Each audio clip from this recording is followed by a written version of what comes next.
Alô? Agora sim. Eu vim falar sobre a web morrendo.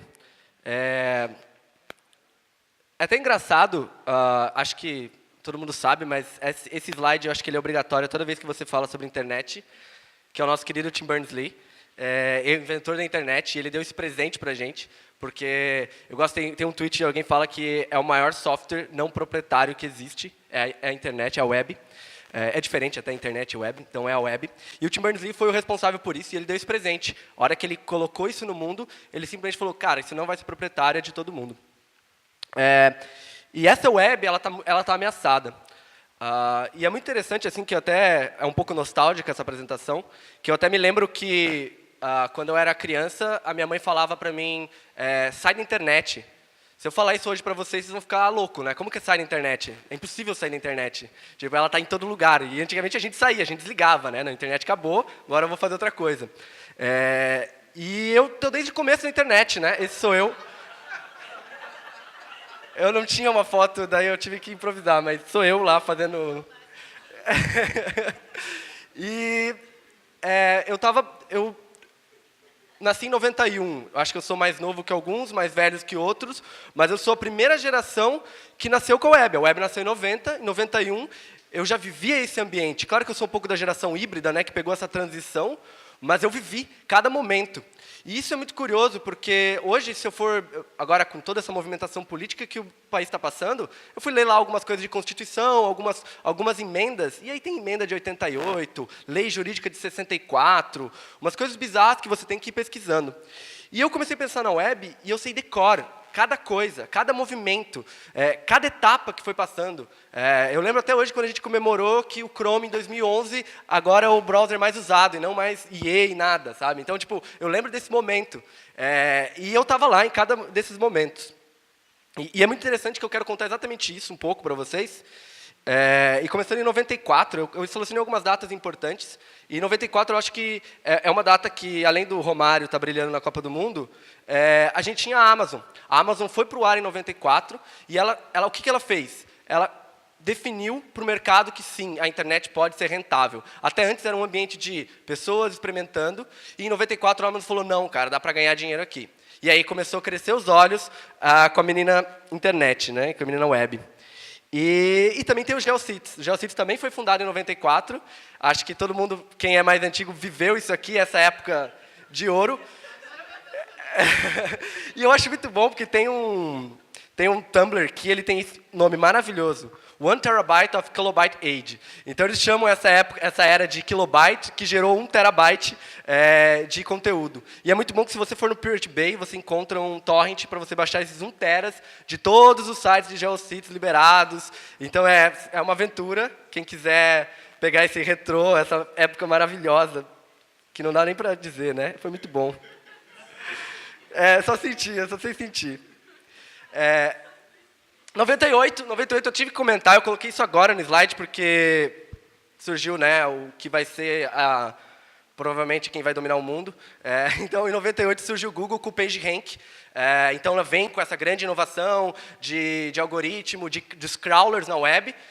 Então, é muito importante que é exatamente isso, ele se aproveita do principal invenção do Tim Berners-Lee, o Hyperlink. O Hyperlink é muito importante. E os crawlers, o que eles fazem? Eles ficam varrendo todos os hyperlinks indo de um para outro, e aí eles conseguem indexar e ter essa busca. E o PageRank era uma forma de você distribuir o suco, né? Eu lembro que tinha aqueles... Nessa época começou a estudar SEO, daí eles falavam o suco, né?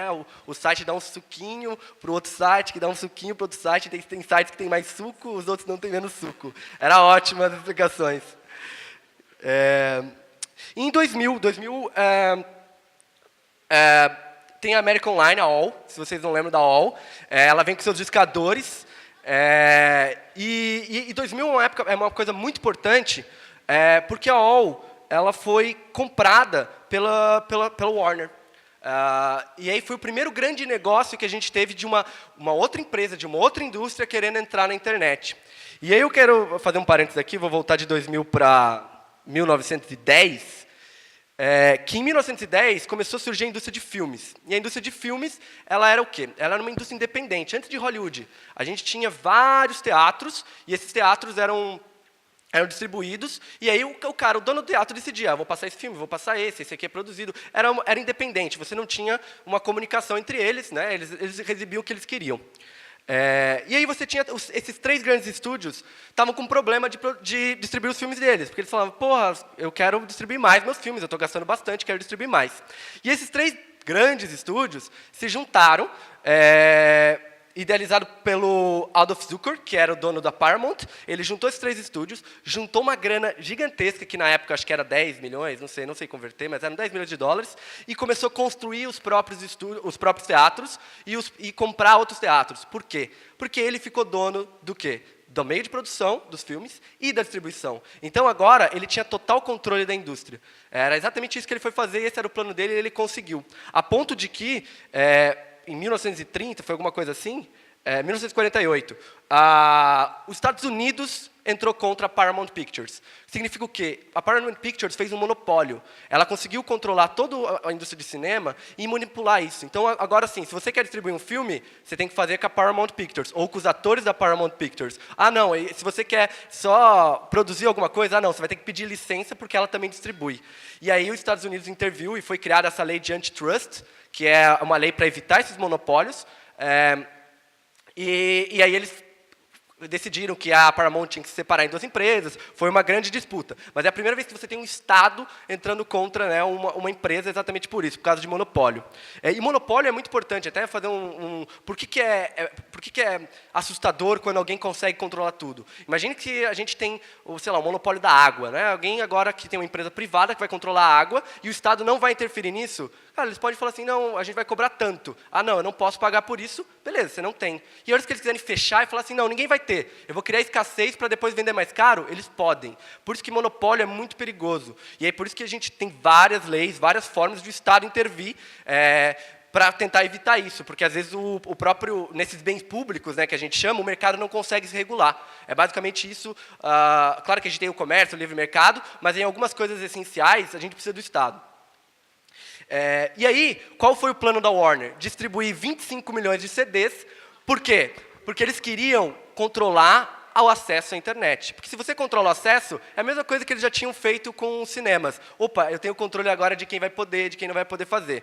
E aqui a gente teve o nosso primeiro olho grande, de grandes indústrias querendo o quê? Se apossar dessa ideia de uma internet livre. E aí, para representar essa greed, que eu vou chamar, esse cara que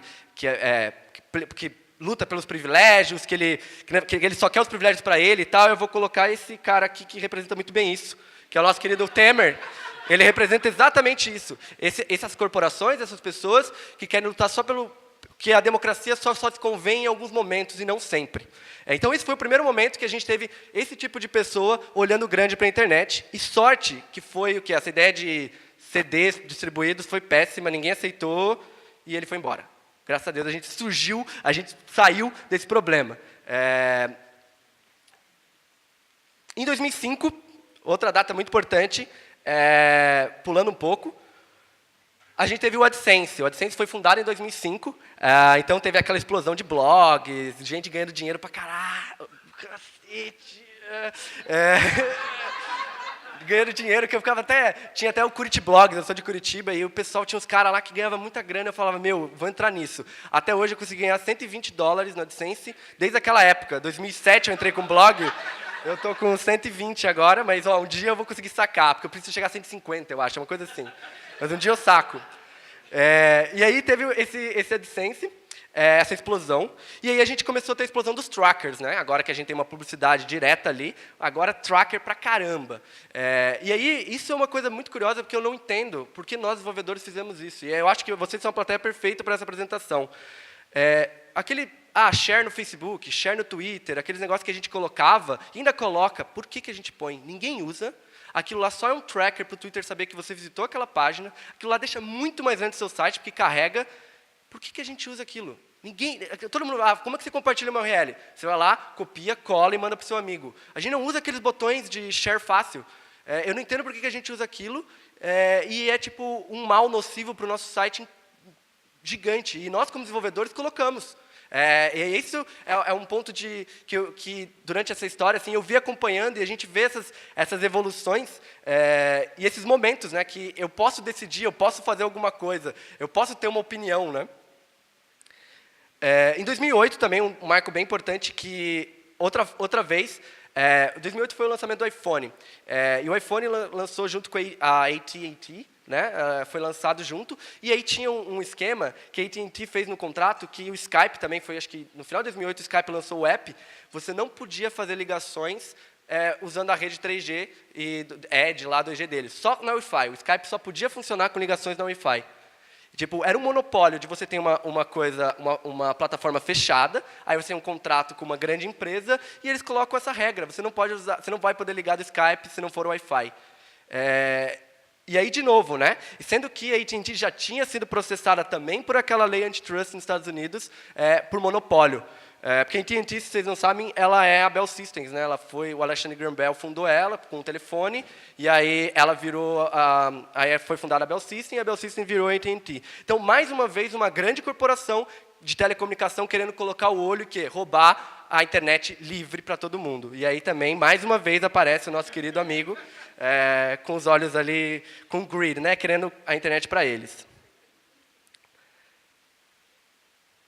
2009 foi chamado que a era da personalização, né? A gente já dá um pulo aqui, mas em 2009 a gente começou a ter acho que foi a primeira vez que o Google anuncia que cada página de busca é uma página única para cada pessoa.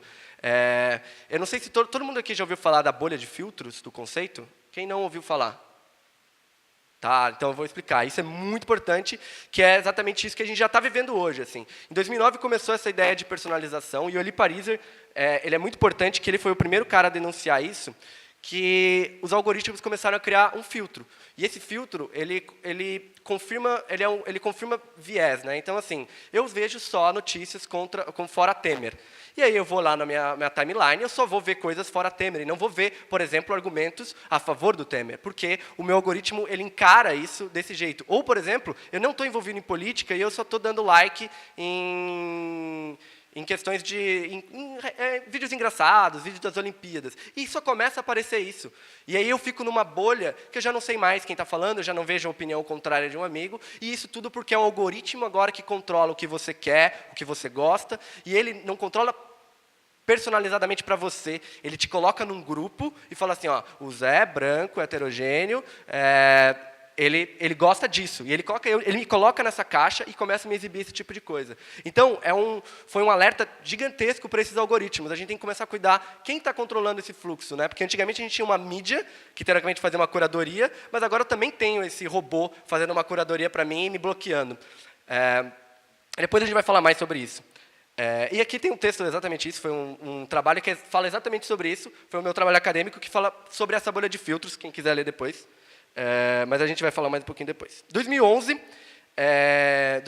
eu coloquei esse slide só porque 2011 foi o estouro dos apps. Os apps nasceram em 2008 com o App Store. Em 2011, a gente teve, em outubro de 2011, a Apple chegou a 10 milhões de downloads, uma coisa assim. Um número impressionante. E apps, eu não sei, eu odeio apps. Odeio. Porque apps são a representação de como você fazer um sistema fechado, que não te deixa interagir com os outros. Eu pego o meu Twitter, eu clico num link do Facebook, ele me abre um web view do Twitter, porque eu tenho que ficar mais tempo no app deles, com o Facebook Mobile, e não me exibe nada para mim, não, abra no app do Facebook. Não, porque ele não quer que eu saia dele lá. Então, assim, eu fico naquela web view terrível que eu não consigo usar. Tudo porque eu tenho que ficar dentro daquele app. Então, os apps eles começaram a fechar de novo, centralizar. E não é à toa que os apps estão... Eu estou muito feliz que esse gráfico que só subia, agora só baixa. Né? A gente cada vez faz menos downloads de apps. Exatamente por isso, assim, porque a gente percebe que é ruim a comunicação entre eles. Eu quero jogar essa foto para o Snapchat, para o Instagram. Não, é horrível. Né? Então, os apps eles realmente representam o que é ruim de você ter um sistema fechado, em questão até de usabilidade. Né? Em 2012, estou correndo, né? 2012 já. A gente tem, exatamente, quem lembra do que viveu o Sopa e a Pipa? A Sopa e a Pipa foi um evento muito importante nos Estados Unidos, no Brasil inteiro. Eu coloquei isso aqui no meu site. E eu acho que isso é interessante, eu estar vivendo isso, eu acho que todo mundo viveu aqui, a gente estava acompanhando. Sabe, é diferente de uma Constituição, eu tinha voz nesse momento, e eu pude fazer alguma coisa de, pelo menos, colocar isso no meu site. Até quando eu falo assim, a gente decide não dar mais suporte para o IE6, numa época que a gente discutia, tem que dar suporte, não tem que... Eu me posicionei politicamente falando, não, agora não vou mais suportar IE6 nas minhas aplicações, né? A gente já está avançando, tentar convencer, né, o pessoal da agência, na época eu trabalhava em agência de publicidade, que a gente não ia mais suportar o IE. Então, sabe, esse tipo de coisa é um ato político. Eu colocar isso no meu site foi um ato político me posicionando contra. Porque a Sopa e a Pipa, para quem não sabe, foi um movimento que foi contra a pirataria, né? O que a gente chama de neutralidade da rede. Várias empresas, de novo, né? Nosso amigo está aqui embaixo, não sei se vocês conseguem ver. De novo, ele estava olhando e falando assim, opa, como que eu acabo com a pirataria? Eu vou controlar os cabos e eu vou decidir o que vai passar, o que não vai passar. E aí a gente tem todo o propósito da internet sendo jogado no lixo, que é a ideia de o cabo não sabe de nada, ele é neutro. Ele não vai saber o que está passando ali, que é a neutralidade da rede. E esse cara foi um cara muito importante nessa luta, o Arnold Schwartz. Ele tem um documentário na Netflix, assistam, que é o Menino da Internet, Menino de Ouro. Alguém sabe o nome? Eu olhei para você, né? Te deixei mal, né? Mas é muito bom esse documentário. E ele falava uma coisa muito importante, que ele foi o inventor do RSS, ele foi um cara muito importante para a internet, e ele se suicidou por pressão. Ele caiu o FBI foi atrás dele, porque ele tinha feito, acusando que ele tinha feito pirataria. Todo um rolê bem grande que vale a pena assistir. E ele falava uma coisa, a gente criou uma distância do mundo virtual, porque a gente nasceu com ele, e a gente se colocava, é o mundo virtual. Não, a internet é lá, aqui é a minha vida. Que é essa coisa que a minha mãe falava, desliga. Mas se a gente for pensar, hoje a gente não desliga mais. E os nossos direitos civis, como cidadão, eles estão exatamente na internet. Hoje tudo tem a ver, assim. Não é mais um momento que, por exemplo, eu posso chegar no meu Facebook, postar um texto racista e achar que está tudo bem. Né? A lei tem que alcançar lá, a gente ainda tem que trabalhar isso, mas é um ambiente que todo mundo está vendo, e é um ambiente também civil, um ambiente político de interação. E ele falava exatamente isso, assim, a gente às vezes coloca, não, é só por causa de uma pirataria, não vou lutar por isso. Mas ele está lutando por muitos direitos seus, coisas que você usa no dia a dia hoje, assim, então é muito importante.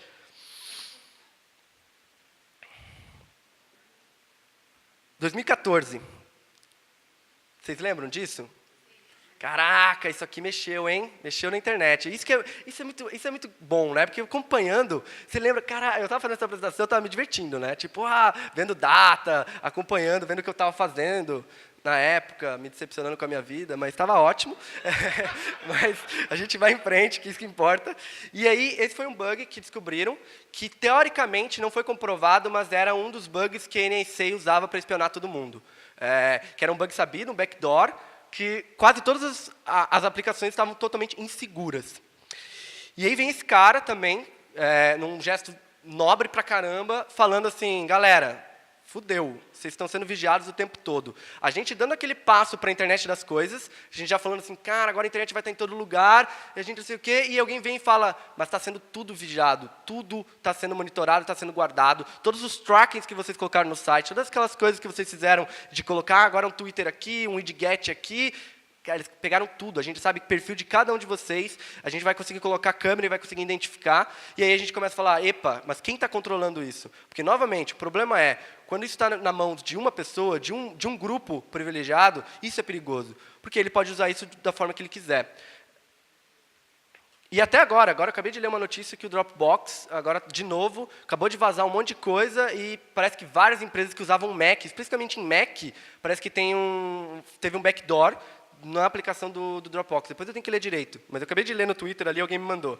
Então, tipo, até isso, assim, até nas empresas... Tem uma água? Até nas empresas que a gente confia, teoricamente, nos nossos dados, a gente está sujeito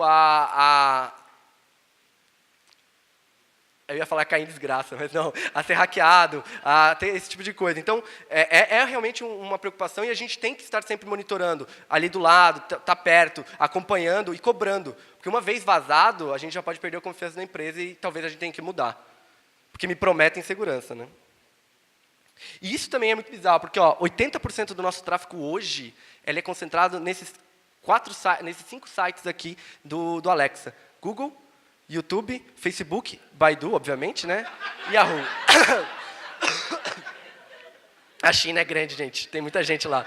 Mas 80% do tráfego está em 5 sites. O que antigamente, na época de GeoCities, na época lá de 94, a gente tinha vários sites. Eu vou de novo falar do suco, né? Compartilhando o suco. Agora o suco só está com eles. Não tem mais suco para ninguém. Ninguém vai tomar suco. É isso, basicamente. E o Facebook, ele quer isso. Ele quer se transformar numa plataforma que ele não quer mais hiperlink. Ele não quer mais essa pluralidade, né? Essa pluralidade de você poder clicar, isso aí não. Você vai ficar na minha plataforma, é isso que importa.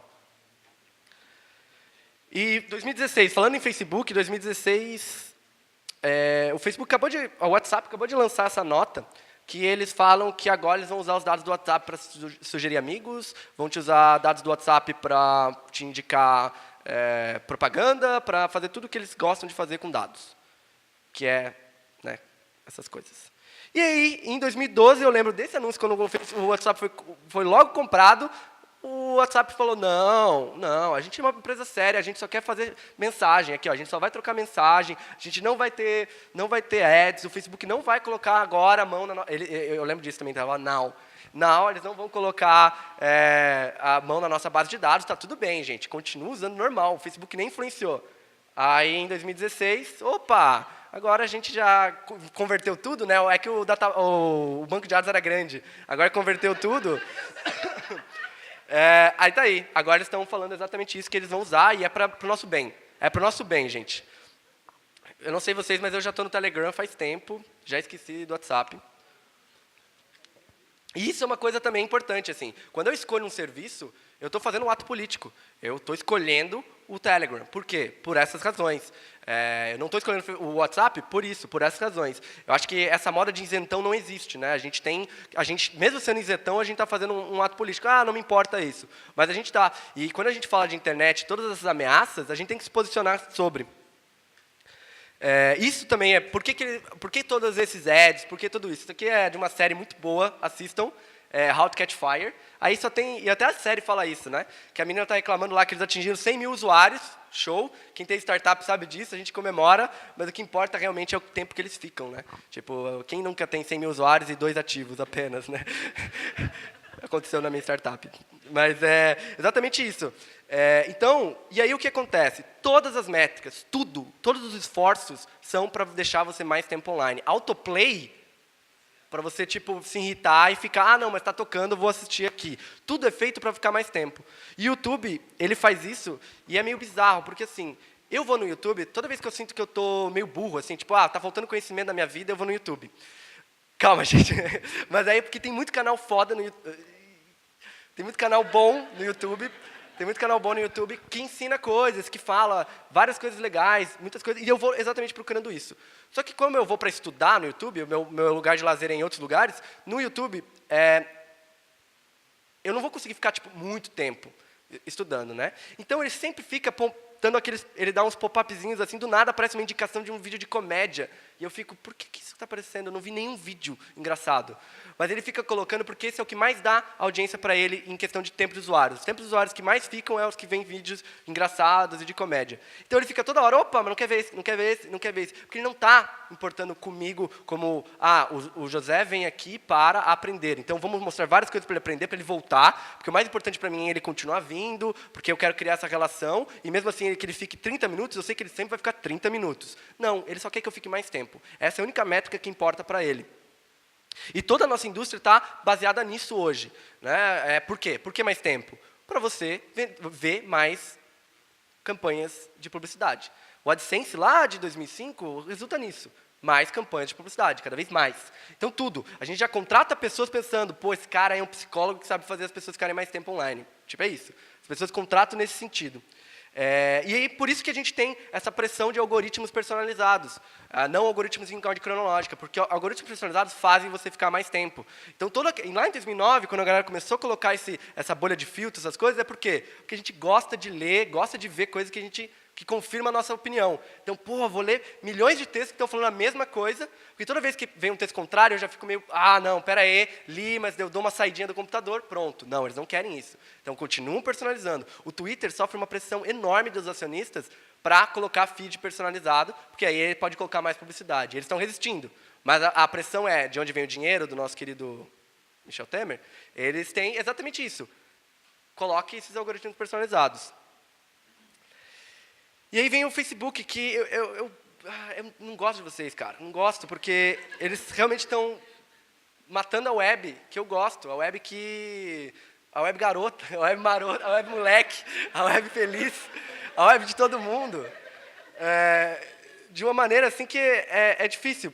E aí tem esse cara, esse Hussein, eu esqueci a foto dele. Imagine que ele está aqui.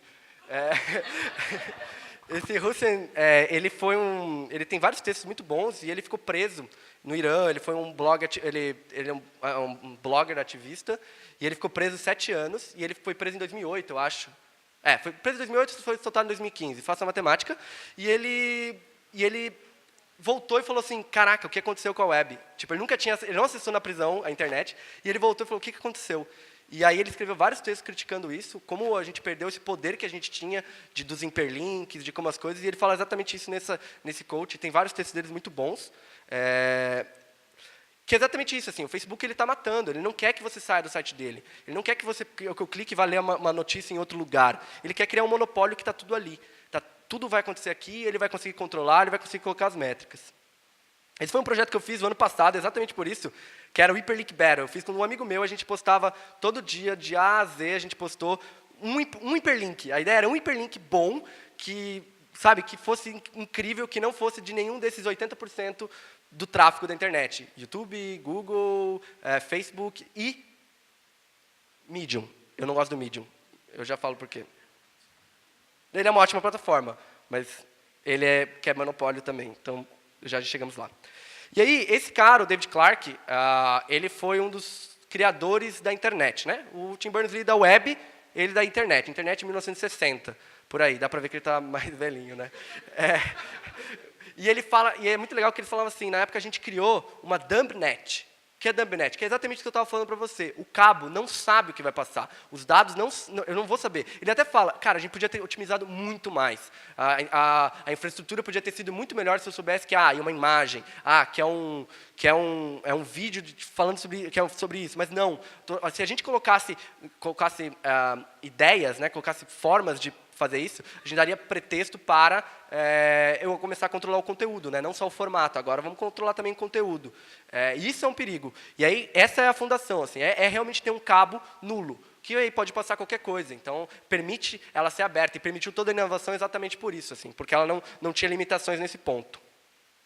Isso é muito interessante, que... Não sei se você lembra, em 2014, o Facebook lançou esse internet.org, o Facebook lançou internet para todos. Todos merecem internet, a gente quer chegar lá, isso é importante. E eu fiquei, pô, legal. Nossa, a gente quer chegar, eu acho que está certo, o Facebook está certo. Daí eu fui ver os partners, ótimos partners também, e tal. Eu falei, mas por que o Google não está aí? Porque o Google é bom, né? O Google, se eles estão fazendo uma causa para todo mundo, o objetivo é alcançar as pessoas, eles podiam se juntar, conversar. Mas aí o Google também tem um outro projeto que ele quer alcançar todo mundo.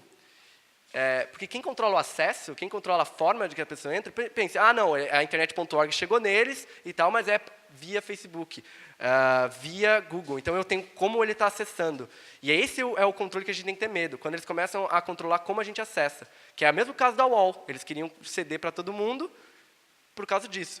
Os Chromebook espalhado, né? O Google tem esse projeto Chromebook para todo mundo. É muito importante ficar de olho. Porque aí é isso, né? A gente tem uma fundação com um objetivo muito legal, concordo, mas eu entendo por que nem todo mundo está trabalhando junto. É porque tem interesses por trás. E aí a gente chega nesse caso, né? E a gente acha que, não, beleza, estamos falando de hipóteses, mas não, isso acontece agora já. A nossa rede já não é mais neutra. A gente tem a justiça bloqueando o WhatsApp. Como que ela bloqueia o WhatsApp? Via a empresa de telecomunicações, fazendo ameaças. Você não vai poder fazer isso, você não vai poder fazer aquilo, porque isso virou um monopólio. E um monopólio tão grande que agora a própria TIM fala isso. WhatsApp limitado. Mas eu uso o Telegram. Mas o WhatsApp é limitado, é só isso. Isso é errado. Você vê, eles estão privilegiando um aplicativo. Eles estão totalmente bloqueando o mercado, falando assim, não, é isso aqui que a gente vai dar conta. Então, se você fizer um acordo com eles, o que vai acontecer? Esse é o perigo, essa é a internet que eu não quero viver, essa é a internet que está morrendo. Porque, assim, a gente lutou, fez baixo-assinado, não sei se vocês lembram, a Anatel, limite de dados, isso é a notícia, a Anatel não vai mais impedir. Tá uma briga assim, ó, tá um vai e volta. Às vezes a Anatel fala que sim, às vezes a Anatel fala que volta. Aí agora a última notícia foi essa, e aí a Anatel aconselha as empresas a não fazerem isso.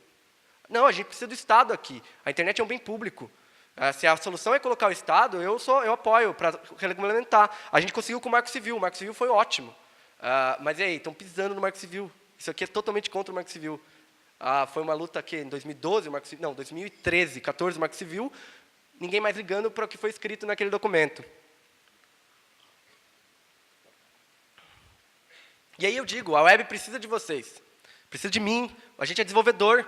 A gente está ali criando a web. Além de a gente ter todo esse aparato civil, né, como um civil que usa a internet, a gente tem que lutar pelos nossos direitos, como a gente se posiciona politicamente ou não, mas a gente tem que fazer isso. A gente é muito importante exatamente porque, não sei o que acontece com vocês, mas normalmente pergunto para mim, o que é a melhor coisa para fazer isso? Qual é o melhor app? Eu não sei o quê. Eu sou um formador de opinião em questões com o meu grupo de amigos porque eu trabalho com internet. Né? Eles chegam lá, impressora também, mas isso é outro caso. Mas eles perguntam. Então, é aqui que vocês entram, e nos dia a dia de vocês também, nas decisões que vocês fazem. Então, assim, a primeira coisa é não vamos quebrar a internet. Não vamos deixar ela se tornar um lugar fechado. E aí, a internet tem alguns princípios, e é esses princípios que a gente não pode quebrar, com o nosso código, com a nossa posição política e com as nossas escolhas.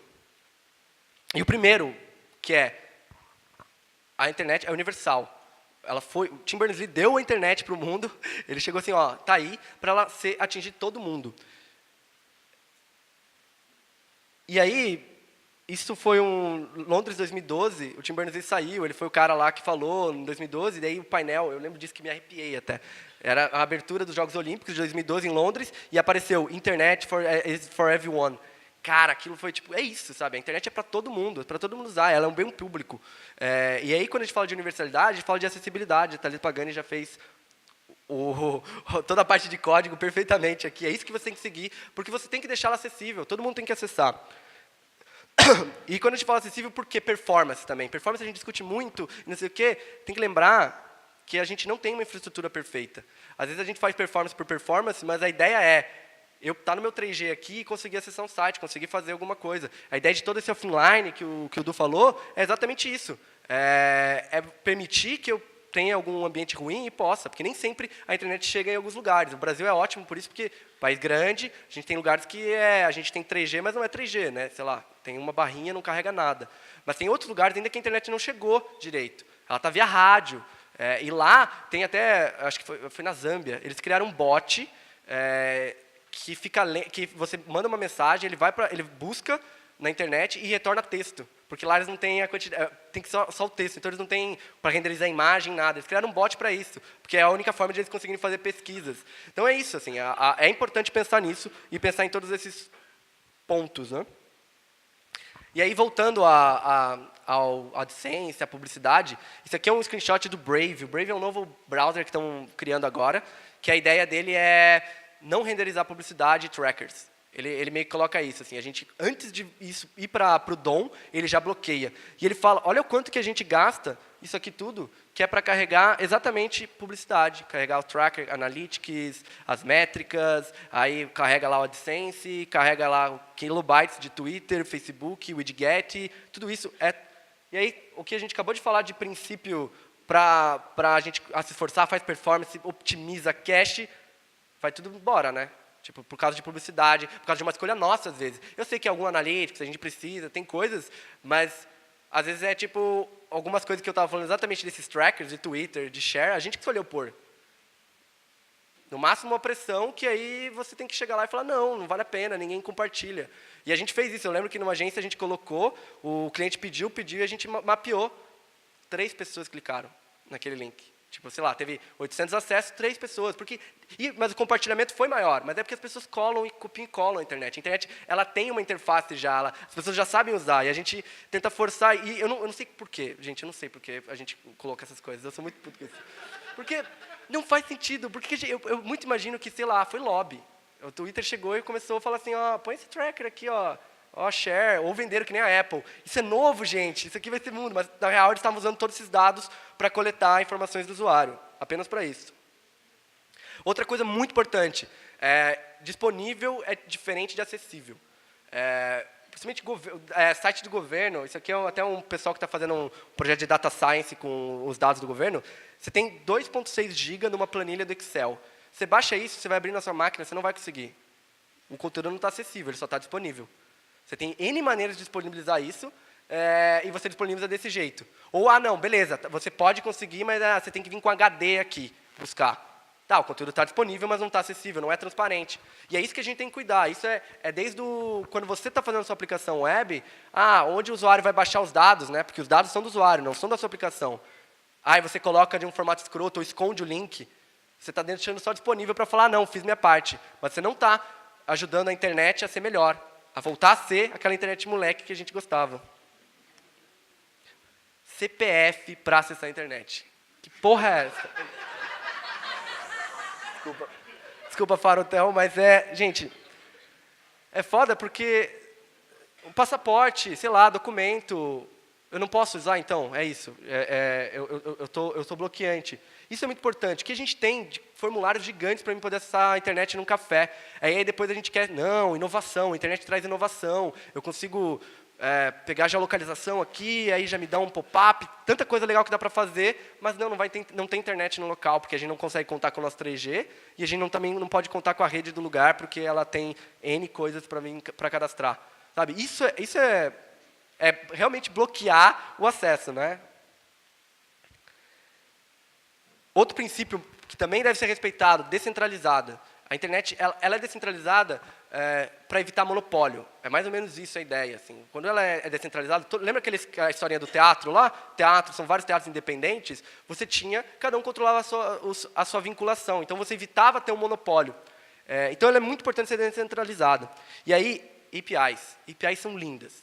APIs é assim, cara, você dá, por exemplo, eu faço uma aplicação lindona, eu tenho uma API, você vai conseguir consumir, você vai conseguir usar essa informação. Isso é mágico. É incrível o que dá para fazer com APIs, de fazer isso direito. Então, você começa a sua aplicação fazendo uma API. Não deixa ela fechada. O Spotify demorou, sei lá, não sei quando eles foram fundados, não tenho de cabeça, mas, sei lá, saiu a API deles, tipo, há 2 anos, há 1 ano e meio atrás. Eles ficaram todo esse tempo sem uma API. E, um serviço que dava para fazer tanta coisa legal, coisas desse tipo. Então, APIs são muito importantes e eles contribuem para ser descentralizado. Então, toda vez que você estiver escrevendo lá uma API RESTful, você pode pensar, estou colaborando com a internet. O Medium, falando nele agora.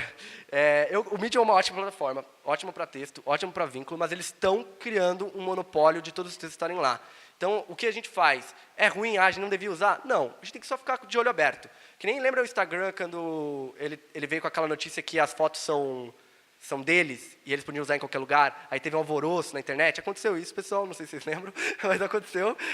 E teve um alvoroço na internet e a gente conseguiu ganhar, eles mudaram a política de privacidade. E é isso que a gente tem que fazer, a gente tem que ficar de olho.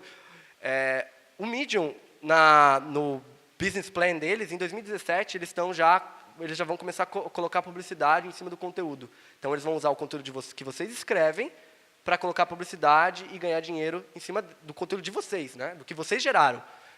Porque eles vão falar assim, aqui na minha plataforma eu estou ganhando dinheiro com vocês, mas eu estou dando audiência para vocês ou coisa do tipo. E é isso que o monopólio faz. Então, eles já estão com isso. Desde que eles foram fundados, eles estão em 2017 marcado. Então, se preparem para o ano que vem. O Medium provavelmente vai anunciar mudanças no layout e coisas, porque eles vão começar a ter conteúdo, vender conteúdo. Facebook, que eu não gosto, mas eu ainda estou lá. Isso é um problema, né? Quem é eu falando do coisa e estou lá. Mas o máximo que eu posso fazer eu não tenho meu feed. Eu tirei meu feed do Facebook, isso é uma extensão do Chrome, que esse, pelo menos, antes de eu não ter ele, porque tem Messenger, tem contatos, que isso se chama aprisionamento tecnológico, que é do tipo, eu não posso migrar de plataforma, porque tem muita coisa minha lá.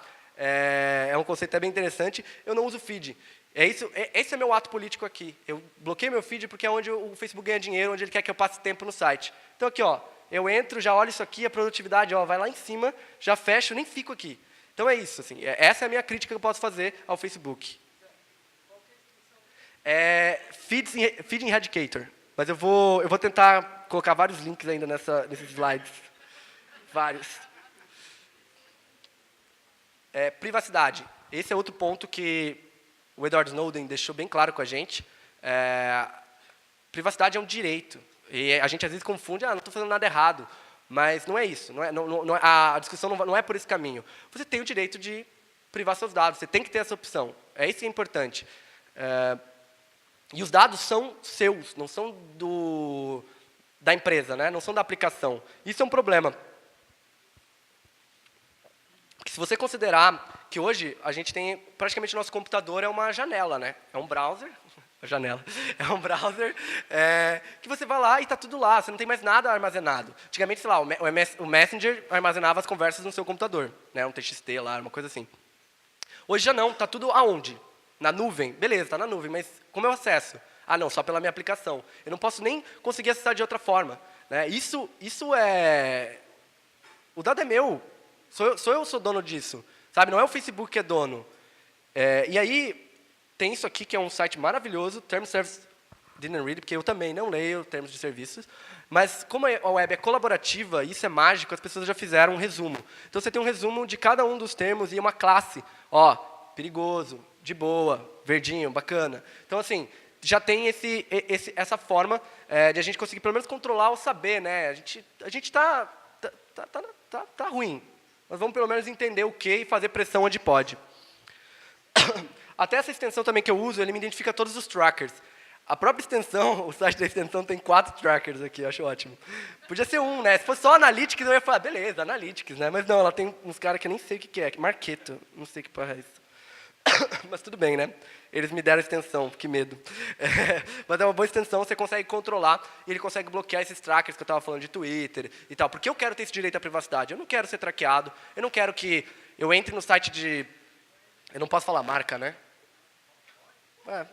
Eu entro no site da WiseUp, cara, eu entrei só. Entrei no site do WiseUp, saí, chega um e-mail para mim do WiseUp. Não perca essa oportunidade única, você merece o inglês. E eu falei, eu não me inscrevi em nada, eu só entrei no site, o que está acontecendo? Porque hoje a gente já tem, ele bate num lugar, ele pega, por exemplo, tem esses Twitters e tal, esses widegets, ele pegou lá meu username, bateu em outro lugar e falou, ó, opa, consegui o e-mail dele e me manda um lead de e-mail para mim depois abrir. Sabe, isso é bizarro, eu não quero isso. Por isso que eu uso essa extensão, adblockers e coisas do tipo, que é uma outra polêmica para outro dia. DuckDuckGo, eu uso DuckDuckGo exatamente por isso. Google é melhor? Mas esse aqui não traqueia e é uma opção. Eu acho que isso é muito importante. A Mozilla tem essa frase que ela não quer ser o melhor browser. O Firefox não é para ser o melhor browser, ele só quer ser uma opção à altura. Porque se você é uma opção à altura, você evita o monopólio. Em 2011, o Google bateu 90% das pesquisas, era no Google. 90% das pesquisas foram no Google. Tipo, era um passo para ser um monopólio. E isso foi muito assustador. Hoje caiu já esse número, mas é assustador. 90% das pesquisas eram feitas no Google. E aí, Tim Berners-Lee, de novo, estava lá, de boa, já na aposentadoria, falou, caraca, estão fudendo meu rolê, estão zoando meu rolê. Estão zoando meu rolê. E aí ele começou uma iniciativa e começou a fazer várias palestras exatamente nisso. O ano passado foi 25 anos da web. E aí ele começou a fazer exatamente esse rolê. E ele lançou esse Solid. Esse Solid é um projeto do MIT e tal, vamos ver se vai para frente. Mas a ideia é, você é dono do seu... Caralho. Eu me empolgo, gente, eu me empolgo. Você é dono... Tudo bem, tudo bem. Você é dono da sua data, né? Do seu dado. Então, ele salva isso.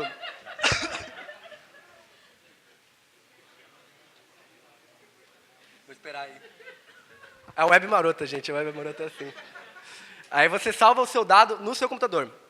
Então, assim, não vai estar mais... Por exemplo, você vai fazer um login, isso vai ficar salvo... A sua autenticação vai ficar salva ali. Você vai consumir as coisas, ela fica no seu browser, né? Depois dêem uma olhada, é bem bom. E um último princípio incrível, que ela é aberta. Eu acho que isso é o que fez também a internet explodir do jeito que ela é. De novo, eu não cobri os... Desculpa. Mas a Thalita Pagani já mostrou, e é isso, assim, tudo que você fizer a partir disso, isso aqui funciona, isso aqui é lindo, não quebrou nada, tá tudo certo. A partir disso, você vai construir em cima disso, normalmente começa a quebrar tudo, né? Você começa a quebrar a web, é isso. A gente coloca um parallax. Cara, parallax é tipo, o scroll fica bizarramente, parallax mal feito, né, gente? Mas fica bizarramente lento. E por que eu estou quebrando uma coisa que estava tão simples? Era só dar um scroll, era nativo. Ou quando eu começo a fazer single applications e aí esqueço o histórico. eu tenho todo um browser, tenho todo um ambiente, eu estou quebrando ele porque eu quero deixar mais bonito o meu site, não sei, não faz sentido, sabe? É isso, assim. Então, a web, por si só, ela funciona. Cuidado, cuidado, para a gente não quebrar ela. É muito importante isso. E isso é maravilhoso, eu posso selecionar um texto, colar em outro lugar, eu posso recepcionar e ver o que está acontecendo ali, diferente de um app é tipo terrível, assim, tem apps que eu não consigo selecionar o texto, é uma imagem, sei lá, alguma coisa assim. A web ela tem uma plataforma, o browser, ele é realmente muito bonito para isso. Ele é uma plataforma que eu posso fazer o que eu quiser, eu tenho acessos, ele me deixa livre, eu posso escrever uma extensão que faz mais coisas ainda, consome API. Então, essa forma de ela ser aberta, de deixar as coisas livres, de deixar eu ler a especificação, de entender o que vai ser, o que não é, isso é muito maravilhoso. E é isso que a gente tem que tomar cuidado. Até quando a gente diz de monopólio, tem que tomar cuidado até com o Google Chrome. O Google Chrome hoje tem uma aceitação gigante, eles estão colocando feature pra caramba. Web Components foi a última coisa. Teve uma maior polêmica, que daí o Firefox falou, não, peraí, não vou implementar isso aqui agora não. Acho que a explicação está ruim. Deu polêmica, um monte de gente se posicionou. Mas é isso, a gente tem que ter players à altura. Tem que ter, porque aí a gente tem uma discussão, a gente entra num consenso. Isso é muito importante. E aí fica aqui a minha mensagem, que é exatamente essa. Escolher o Firefox, usar o Telegram, usar o DuckDuckGo, não fazer uma API. Quando você fazer uma coisa bem simples, mas é uma API que alguém possa consumir, você está fazendo um ato político. É a mesma coisa de você escolher ser vegetariano também. Você está fazendo um ato político, e a web precisa disso. E precisa principalmente da gente, que faz web, que cria, que está ali no front de batalha, ali, a gente precisa disso. Então, lembre-se, assim, é um ato político, é importante se posicionar, e talvez ainda há tempo, gente, de salvar isso aqui. Obrigado.